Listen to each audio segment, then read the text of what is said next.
ये सारे के सारे गुंडे उत्तर प्रदेश की बाउंड्री के बाहर। तो अमित शाह के अलावा बीजेपी के कौमी सदर जेपी नड्डा अभी उत्तर प्रदेश के बरेली पहुंचे, जहां पर उन्होंने डोर टू डोर मुहिम के तहत लोगों से मुलाकात की। इन मुलाकात के दौरान और डोर टू डोर मुहिम के दौरान जो कोरोना की गाइडलाइंस थी उनको बालाए ताक रखा गया।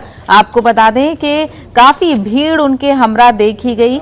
जेपी नड्डा ने लोगों से मुलाकात करके बीजेपी के लिए वोट मांगे और लोगों को कई वादे भी किए। वहीं बीजेपी के इस डोर टू डोर मुहिम के दौरान बहुत से कारकुनान बगैर मास्क के देखे गए, जबकि खुद जेपी नड्डा भी बगैर मास्क के नजर आए। दीगर सियासी जमातों ने इसको कोरोना प्रोटोकॉल की खिलाफ वर्जी बताते हुए कहा कि क्या बीजेपी सदर के लिए कोई प्रोटोकॉल नहीं है।